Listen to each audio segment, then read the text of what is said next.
ಎಲ್ಲರಿಗೂ ನಮಸ್ಕಾರ. ಇದು ಈ ಸಂಜೆಯ ಸುದ್ದಿ ವಿಶ್ಲೇಷಣೆ. ನಾನು ಶಶಿಧರ್ ಭಟ್. ಇದು ನನ್ನ ಡಿಜಿಟಲ್ ವಾಹಿನಿ. ಇದನ್ನು ಲೈಕ್ ಮಾಡಿ, ಸಬ್ಸ್ಕ್ರೈಬ್ ಮಾಡಿ, ಬೆಲ್ ಐಕಾನ್ನ ಪ್ರೆಸ್ ಮಾಡೋದಕ್ಕೆ ಮರಿಬೇಡಿ. ಹಾಗೆಯೇ ಸಾಧ್ಯ ಆದರೆ ಸಹಾಯ ಮಾಡಿ. ಸ್ವತಂತ್ರ ಪತ್ರಿಕೋದ್ಯಮಕ್ಕೆ ತಮ್ಮ ಪ್ರೀತಿಯ ಆಶೀರ್ವಾದ, ಬೆಂಬಲ ಇರಲಿ. ಇವತ್ತು ಒಂದು ಬಹಳ ಮುಖ್ಯವಾದ ಪ್ರಶ್ನೆ ಕುರಿತು ತಮ್ಮ ಜೊತೆ ನಾನು ಮಾತನಾಡ್ತಾ ಇದ್ದೀನಿ.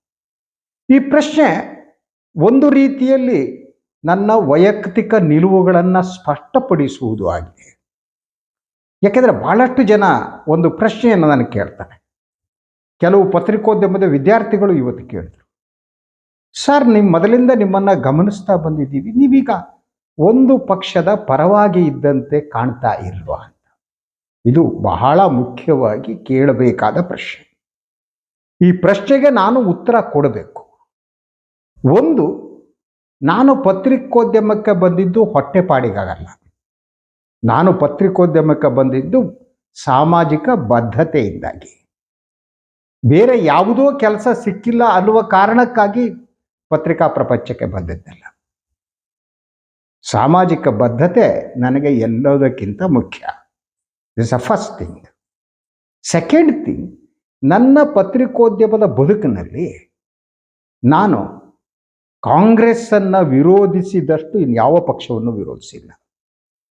ಅದು ಸುಮಾರು 80ರ ದಶಕದಲ್ಲಿ.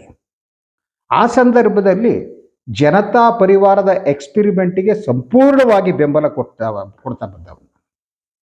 ದೇವೇಗೌಡರಿಗೆ ಬೆಂಬಲ ಕೊಟ್ಟವನು, ಕುಮಾರಸ್ವಾಮಿಗೆ ಬೆಂಬಲ ಕೊಟ್ಟವನು, ಅವರ ಜನಪರ ಕಾರ್ಯಕ್ರಮದ ಕುರಿತು ಮೆಚ್ಚುಗೆಯಿಂದ ಮಾತಾಡಿದ, ದೇವೇಗೌಡರ ನೀರಾವರಿ ಜ್ಞಾನದ ಬಗ್ಗೆ ಹ್ಯಾಟ್ಸ್ ಆಫ್ ಅಂತ ಹೇಳಿದವನು, ಅವರ ಅಡ್ಮಿನಿಸ್ಟ್ರೇಟಿವ್ ಕ್ವಾಲಿಟಿಯನ್ನು ಮೆಚ್ಚಿಕೊಂಡು ಮಾತನಾಡಿದವನು. ಅದೇ ರೀತಿ ಕುಮಾರಸ್ವಾಮಿಯವರು ಗ್ರಾಮ ವಾಸ್ತವ್ಯ ಮಾಡಿದಾಗ ಮೊದಲು ಅದನ್ನು ಎಪ್ರಿಸಿಯೇಟ್ ಮಾಡಿದವರಲ್ಲಿ ನಾನು ಒಬ್ಬ. ಆದರೆ ಅದಾದ ಮೇಲೆ ಕಾಲಘಟ್ಟ ಏನಿದೆ, ಬದಲಾದ ಒಂದು ಸಾಮಾಜಿಕ ಮತ್ತು ರಾಜಕೀಯ ಸನ್ನಿವೇಶ. ಸೊ ಒಬ್ಬ ಪತ್ರಿಕೋದ್ಯಮಿಯಾಗಿ ನಾನು ಯೋಚನೆ ಮಾಡಬೇಕಾದ್ದು, ತಕ್ಷಣ ಸಮಾಜಕ್ಕೆ ಕಂಟಕವಾಗಿರುವುದು ಯಾವ ರಾಜಕೀಯ ಪಕ್ಷ ಮತ್ತು ಯಾಕೆ. ಇದು ಬಹಳ ಮುಖ್ಯವಾದ್ದು. ಯಾಕೆಂದರೆ ನಾವೆಲ್ಲ ಪತ್ರಿಕೋದ್ಯಮಕ್ಕೆ ಬಂದ ಕಾಲದಲ್ಲೇನೆ ಕಮಿಟೆಡ್ ಜರ್ನಲಿಸಮ್ ಅನ್ನುವ ಚರ್ಚೆ ಪ್ರಾರಂಭ ಆಯಿತು. ಅಂದರೆ ಬದ್ಧ ಪತ್ರಿಕೋದ್ಯಮಿಗೆ ಇರಬೇಕಾದ ಬದ್ಧತೆ ಯಾವುದು? That is called a committed journalism. ನಮಗಿರಬೇಕಾದ ಬದ್ಧತೆ ಮೊದಲನೇದಾಗಿ ಧರ್ಮ ನಿರಪೇಕ್ಷತೆ, ಜಾತೀಯತೆಯ ಕೋಮುವಾದವನ್ನು ವಿರೋಧಿಸುವಂತಹದ್ದು. ಎಲ್ಲ ಧರ್ಮಕ್ಕಿಂತಲೂ ನಮ್ಮ ಸಂವಿಧಾನದ ಧರ್ಮ ಮುಖ್ಯ ಅಂತ ಅಂದ್ಕೊಳ್ಳೋದು. ಇದೆಲ್ಲ ಒಬ್ಬ ಪತ್ರಿಕೋದ್ಯಮಿಗೆ ಮೂಲಭೂತವಾಗಿ ಇರಬೇಕಾದ್ದು. ಶಾಂತಿ, ಸೌಹಾರ್ದತೆ, ಕೋಮುವಾದವನ್ನು ವಿರೋಧಿಸೋದು. ನಮ್ಮ ಕುವೆಂಪು ಹೇಳಿದ ಹಾಗೆ ಇದು ಸರ್ವಜನಾಂಗದ ಶಾಂತಿಯ ತೋಟವಾಗಿರಬೇಕು. These are the fundamentals. ಈ ಫಂಡಮೆಂಟಲ್ಸ್ ಏನಿದೆ, ಇದಕ್ಕೆ ವಿರೋಧವಾಗಿರುವವರನ್ನು ನಾವು ವಿರೋಧಿಸಲೇಬೇಕು. ಪ್ರಸಕ್ತ ರಾಜಕೀಯ ಸನ್ನಿವೇಶದಲ್ಲಿ ಮತ್ತು ಸಾಮಾಜಿಕ ಸನ್ನಿವೇಶದಲ್ಲಿ ಇರುವ ಮೇಜರ್ ರಾಜಕೀಯ ಪಕ್ಷಗಳ ಬಗ್ಗೆ ನೋಡೋಣ. ಒಂದು ಕಾಂಗ್ರೆಸ್, ಇನ್ನೊಂದು BJP, ಈ JDS, 3 ಪಕ್ಷಗಳನ್ನಿಟ್ಕೊಂಡು. ಈ 3 ಪಕ್ಷಗಳಲ್ಲಿ ಯಾವ ಪಕ್ಷ ಸಮಾಜದ ಸಾಮರಸ್ಯವನ್ನು ನಾಶಪಡಿಸುತ್ತೆ ಅದನ್ನು ನಾವು ವಿರೋಧ ಮಾಡಲೇಬೇಕು. ಯಾರು ರಾಜಕೀಯಕ್ಕೆ ಧರ್ಮವನ್ನು ಬೆರೆಸಿಕೊಂಡು ರಾಜಕೀಯ ಮಾಡ್ತಾರೆ ಅದನ್ನು ವಿರೋಧಿಸಲೇಬೇಕು. ಬೇರೆ ದಾರಿ ಇಲ್ಲ. ಅದರಂತೆ ಬಹುಸಂಖ್ಯಾತ ರಾಜಕಾರಣ ಅಂದರೆ ಬಹುಸಂಖ್ಯಾತರನ್ನು ಓಲೈಸುವುದಕ್ಕಾಗಿ ಯಾರೋ ಅಲ್ಪಸಂಖ್ಯಾತರನ್ನ ತೋರಿಸೋದು. ಅವ್ರು ಹಾಗೆ ಮಾಡ್ತಾರೆ, ಹೀಗೆ ಮಾಡ್ತಾರೆ ಅಂತ ತೋರಿಸ್ತಾ ಅವ್ರನ್ನ ಟಾರ್ಗೆಟ್ ಮಾಡ್ತಾ ಬಹುಸಂಖ್ಯಾತ ಮತಗಳನ್ನು ಕ್ರೋಢೀಕರಿಸೋ ಅಂಥ ರಾಜಕಾರಣ ಯಾವಾಗ ಪ್ರಾರಂಭ ಆಯಿತೋ ಆ ರಾಜಕಾರಣದ ಮೂಲ ಭಾರತೀಯ ಜನತಾ ಪಕ್ಷ. ಆ ಕಾರಣಕ್ಕಾಗಿ ನಾನು ಭಾರತೀಯ ಜನತಾ ಪಕ್ಷವನ್ನು ಅತಿಯಾಗಿ ವಿರೋಧಿಸುತ್ತೇನೆ. ಅದು ನನ್ನ ಸೈದ್ಧಾಂತಿಕ ಬದ್ಧತೆ. ಯಾಕೆಂದರೆ ಈ ದೇಶಕ್ಕೆ ಗಾಂಧಿ ಬೇಕೇ ಹೊರತು ಗೋಡ್ಸೆ ಅಲ್ಲ, ಗಾಂಧಿವಾದ ಬೇಕೇ ಹೊರತು ಗೋಡ್ಸೆವಾದ ಅಲ್ಲ. ಈ ಕಾರಣಕ್ಕಾಗಿ ಯಾರು ಗೋಡ್ಸೆವಾದವನ್ನು ಪ್ರತಿಪಾದಿಸ್ತಾರೆ, ಯು ಸಿ ದಟ್ ಗೋಡ್ಸೆಯ ಪ್ರತಿಮೆ ಇಟ್ಟು ಪೂಜೆ ಮಾಡ್ತಾರೆ, ಅಂಥವರನ್ನ ವಿರೋಧ ಮಾಡಬೇಕಾದ್ದು ನನ್ನ ಕರ್ತವ್ಯ. ಧರ್ಮ, ನಾನು ಹಿಂದೂ ಧರ್ಮದಲ್ಲಿ ಹುಟ್ಟಿದವನು, ನಾನು ಹಿಂದೂ. ಆದರೆ ಧರ್ಮ ಅನ್ನೋದು ತುಂಬ ವ್ಯಕ್ತಿಗತವಾದದ್ದು. ಅದನ್ನು ಬೇರೆ ಯಾವುದಕ್ಕೂ ಬಳಸಿಕೊಳ್ಳಕೂಡದು. ಧರ್ಮ ಅದೊಂದು ದಾರಿ ಅಂತ. ಮನುಷ್ಯ ಮತ್ತು ಭಗವಂತ ಇದ್ದರೆ ಅವ್ರ ನಡುವಿನ ವೈಯಕ್ತಿಕ ಸಂಬಂಧ ಅದು. ಅದನ್ನು ತಂದು ಬೀದಿಗೆ ಹಾಕಿ ವೋಟ್ ಬ್ಯಾಂಕ್ ರಾಜಕಾರಣ ಮಾಡ್ತಾ, ಅಲ್ಪಸಂಖ್ಯಾತರನ್ನ ಟಾರ್ಗೆಟ್ ಮಾಡ್ತಾ ಸತತವಾಗಿ ಅಂತಹ ಪಕ್ಷವನ್ನು ವಿರೋಧಿಸಬೇಕಾದ್ದು ಪ್ರತಿಯೊಬ್ಬ ನಾಗರಿಕರ ಕರ್ತವ್ಯ, ಪತ್ರಿಕೋದ್ಯಮದ ಕರ್ತವ್ಯ. ನೋಡಿ, ಇವತ್ತಿನ ದಿನ ಪತ್ರಿಕೋದ್ಯಮಿಗಳು ಕೋಮುವಾದಿಗಳಾಗಿದ್ದಾರೆ, ಪತ್ರಿಕೋದ್ಯಮಿಗಳು ಜಾತಿವಾದಿಗಳಾಗಿದ್ದಾರೆ. ಈ ಪತ್ರಿಕೋದ್ಯಮಿಗಳು ಮತ್ತು ಮಾಧ್ಯಮ ಬಿಜೆಪಿ ಮತ್ತು ಗೋಡ್ಸೆ ಎಜೆಂಡಾವನ್ನು ಇಂಪ್ಲಿಮೆಂಟ್ ಮಾಡುವುದಕ್ಕಾಗಿ ಕಟಿಬದ್ಧರಾಗಿದ್ದಾರೆ. ನೀವು ಒಂದೊಂದು ವಾಹಿನಿಯ ಸಂಪಾದಕರ ಮುಖವನ್ನು ತಂದು ನೋಡಿ, ಅವರು ಮಾತನಾಡುವ ದಾಟಿಯನ್ನು ನೋಡಿ, ಅವರು ಬೆಂಕಿ ಹಚ್ಚುವ ರೀತಿಯನ್ನು ನೋಡಿ, ನಿಮ್ಗೆ ಅರ್ಥ ಆಗುತ್ತೆ ಅಲ್ವಾ? ಸೊ ಒಂದು ಚಾನಲ್ನಲ್ಲಿ ನೋಡ್ತಾ ಇದ್ದೆ ನಾವು, ಇದ್ರ ಬಗ್ಗೆ ಯಾರು ಮಾತನಾಡಲ್ಲ. ಸೊ ನಿಖಿಲ್ ಕುಮಾರಸ್ವಾಮಿಗೆ ರಣಕಲಿ ಅಂತ ಹಾಕ್ತಾರೆ, ಅವನಿಗೆ ಯೋಗೀಶ್ವರ್ಗೆ ಕೈಗೊಂಬೆ ಅಂತ ಹಾಕ್ತಾರೆ. ಅಂದರೆ ಇಡೀ ಮಾಧ್ಯಮಗಳೇನಿವೆ ಅದು ಬಿಜೆಪಿ ಎಜೆಂಡಾವನ್ನು ಅನುಷ್ಠಾನಗೊಳಿಸುವ ಒಂದು ಇನ್ಸ್ಟ್ರೂಮೆಂಟ್ ಆಗಿದೆ. ಆ ಮೂಲಕ ಅವರು ಮಾಡ್ತಾ ಇರೋದೇನು, ಬಿಜೆಪಿಯ ಕೋಮುವಾದಿ ರಾಜಕಾರಣ ಏನಿದೆ ಆ ರಾಜಕಾರಣಕ್ಕೆ ಪುಷ್ಟಿ ಕೊಡ್ತಾ ಬೆಂಕಿ ಹಚ್ಚುವಂಥದ್ದು, ಪ್ರತಿಯೊಂದಕ್ಕೂ ಕೂಡ ಅಲ್ಪಸಂಖ್ಯಾತರನ್ನ ಟಾರ್ಗೆಟ್ ಮಾಡೋವಂಥದ್ದು. ಹಾಗೆಯೇ ದಲಿತರು ಮತ್ತು ಹಿಂದುಳಿದ ವರ್ಗ ಆಹಾರ ಪದ್ಧತಿಯ ಮೇಲೆ ದಾಳಿ ಮಾಡೋವಂಥದ್ದು. ಆ ಪೇಜಾವರದ ಒಬ್ಬ ಸ್ವಾಮಿ ಇದ್ದಾರೆ, ಅವ್ರನ್ನ ಬಹುವಚನದಲ್ಲಿ ಮಾತನಾಡೋದಕ್ಕೂ ನನಗೆ ಇಷ್ಟ ಆಗಲ್ಲ. ಅವರು ಜಾತಿ ಗಣತಿ ಯಾಕೆ ಬೇಕು ಅಂತ ಪ್ರಶ್ನೆ ಮಾಡ್ತಾರೆ. ಇದು ಜಾತ್ಯತೀತ ರಾಷ್ಟ್ರವಾದ್ದರಿಂದ ಜಾತಿ ಗಣತಿ ಅಗತ್ಯ ಇಲ್ಲ ಅಂತ. ಇಂತಹ ಶಕ್ತಿಗಳೇನಿವೆ, ಯಾಕೆಂದರೆ ಅವರಿಗಿರುವ ಭಯ ಅಂದರೆ ಈ ಸಮಾಜದಲ್ಲಿ ಯಾವ ಯಾವ ಜಾತಿಯವರ ಜನಸಂಖ್ಯೆ ಎಷ್ಟಿದೆ ಮತ್ತು ಅವರ ಸಾಮಾಜಿಕ ಮತ್ತು ಆರ್ಥಿಕ ಸ್ಥಿತಿ ಹೇಗಿದೆ, ಈ ಅಂಕಿಅಂಶಗಳು ದೊರೆತರೆ ಅದು ಅವರಿಗೆ ಅಪಾಯವಾಗಿ ಕಾಣುತ್ತೆ.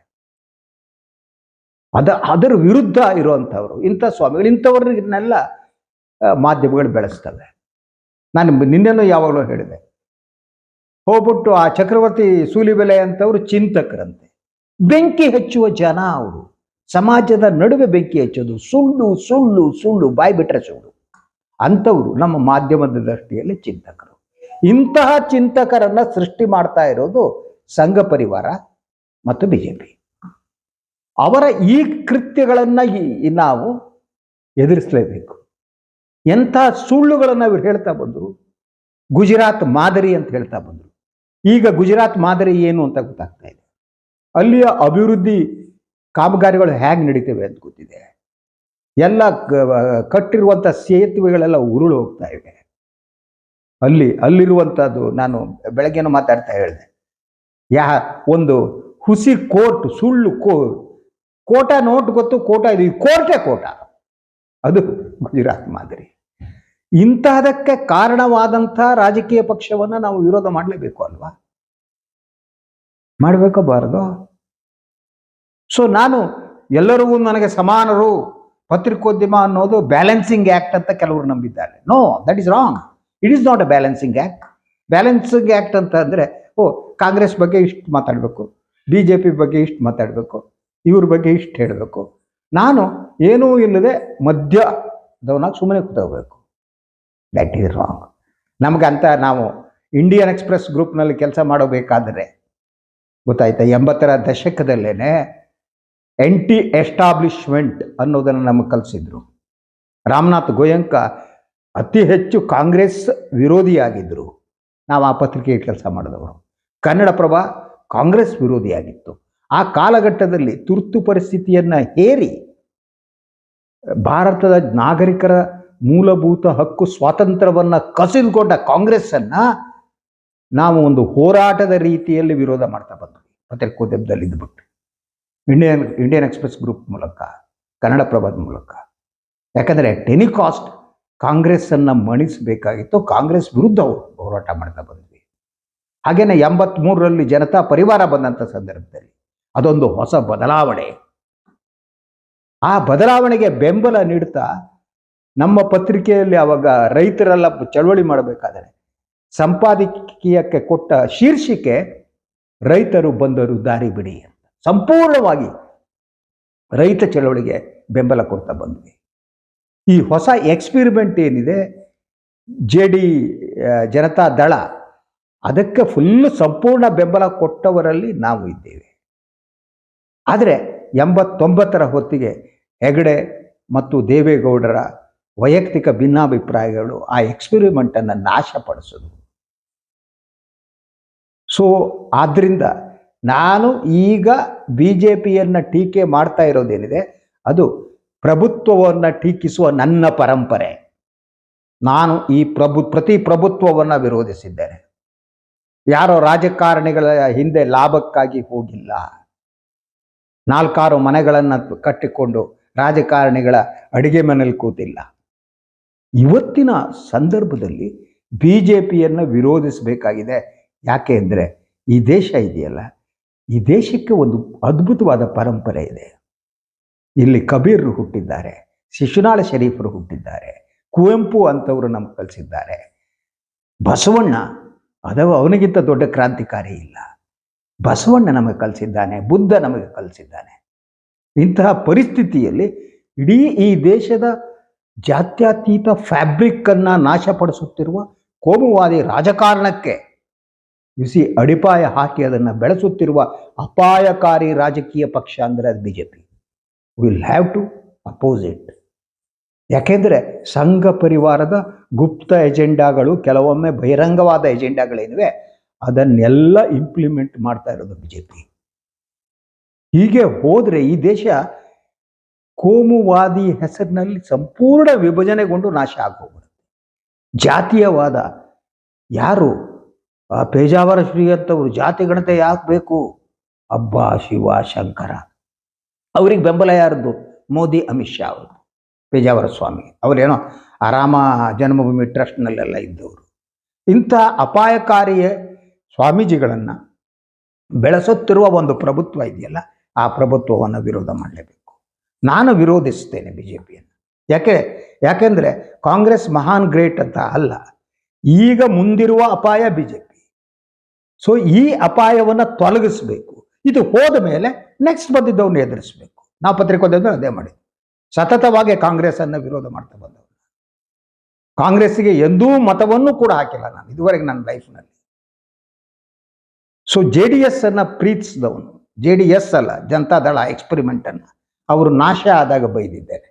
ಈಗ ಜನತಾದಳ ಅನ್ನುವ ಧರ್ಮ ನಿರಪೇಕ್ಷ ಪಕ್ಷವನ್ನು ಈ JDS ತಗೊಂಡೋಗಿ ಕೋಮುವಾದಿ ಪಕ್ಷದ ಜೊತೆ ಸೇರಿಸ್ತಾರಲ್ಲ, ಆ ದುಃಖ ಬೇಸರ ನನಗಿದೆ. ಆ ಕಾರಣಕ್ಕಾಗಿ ನಾನು ಕುಮಾರಸ್ವಾಮಿಯವರನ್ನು ಬೈತೇನೆ. ಎಂಥ ಕೆಲಸ ಮಾಡಿದರೆ ನಿಮ್ಮ ರಾಜಕೀಯ ಲಾಭಕ್ಕಾಗಿ ಹೋಗ್ಬಿಟ್ಟು ಕೋಮುವಾದಿ ಪಕ್ಷದ ಜೊತೆ ಸೇರಿ ಈ ಸಮಾಜಕ್ಕೆ ಬೆಂಕಿ ಹಚ್ಚುವ ಕೆಲಸವನ್ನು ಮಾಡಿದ್ರಿ ನೀವು. ಜನತಾದಳವನ್ನು ಅತಿಯಾಗಿ ಪ್ರೀತಿಸುತ್ತಿದ್ದ ಅಲ್ಪಸಂಖ್ಯಾತರು ಇವತ್ತು ಅವರು ಎಲ್ಲೂ ನೆಲೆಯಿಲ್ಲದೆ ಅತಂತ್ರರಾಗಿದ್ದಾರೆ. ಅವರು ಅತಂತ್ರ ಮಾಡಿದವರು ನೀವು. ಇದೇ ದೇವೇಗೌಡರು ಒಂದಲ್ಲಿ ನಾನು ಮುಂದಿನ ಜನ್ಮ ಅನ್ನೋದಿದ್ದರೆ ಮುಸ್ಲಿಮನಾಗಿ ಹುಟ್ಟುತ್ತೇನೆ ಅಂತ ಹೇಳಿದರು. ಈಗ ಮುಸ್ಲಿಮರಿಗೆ, ಅಲ್ಪಸಂಖ್ಯಾತರಿಗೆ ಅವರ ಹಕ್ಕುಗಳನ್ನೇ ಕಸಿದುಕೊಳ್ಳುವಂಥ ಒಂದು ರಾಜಕೀಯ ವ್ಯವಸ್ಥೆಯ ಭಾಗ ಆಗಿದ್ದೀರಿ. ಬೈದೇ ಇರಲ್ಲ ನಾನು ನಿಮ್ಮಿಂದ ಏನೂ ಲಾಭ ಆಗಬೇಕಾಗಿಲ್ಲ, ಟೀಕೆ ಮಾಡೇ ಮಾಡ್ತೇನೆ. ಆ ಕಾರಣಕ್ಕಾಗಿ ತಕ್ಷಣದ ಅಪಾಯ ಸಂಘ ಪರಿವಾರ ಮತ್ತು BJP, ಅದನ್ನು ವಿರೋಧ ಮಾಡಲೇಬೇಕು. ಬೇರೆ ದಾರಿ ಇಲ್ಲ. ಒಬ್ಬ ಜವಾಬ್ದಾರಿಯುತ ಪ್ರಜೆಯಾದವರು ಮಾಡಬೇಕಾದ ಕೆಲಸ ಅಂದರೆ ಈ ಕೋಮುವಾದಿ ರಾಜಕಾರಣ, ಧರ್ಮವನ್ನು ರಾಜಕೀಯಕ್ಕೆ ಬೆರೆತಿರುವಂಥದ್ದು, ಜಾತಿವಾದಿ ರಾಜಕಾರಣ, ಇದನ್ನೆಲ್ಲ ವಿರೋಧಿಸಲೇಬೇಕಾಗಿದೆ. ಇದು ಇವತ್ತಿನ ಸುದ್ದಿ ವಿಶ್ಲೇಷಣೆ. ಇನ್ನೊಂದು ವಿಚಾರದೊಂದಿಗೆ ನಾಳೆ ಮತ್ತೆ ಬರ್ತೀನಿ. ನನ್ನ ಕ್ಲಾರಿಫಿಕೇಶನ್ ತಮ್ಗೆ ಅರ್ಥ ಆಯ್ತು ಅನ್ಕೋತೀನಿ. ಎಸ್, ನಾನು BJPಯನ್ನು ವಿರೋಧಿಸ್ತೀನಿ.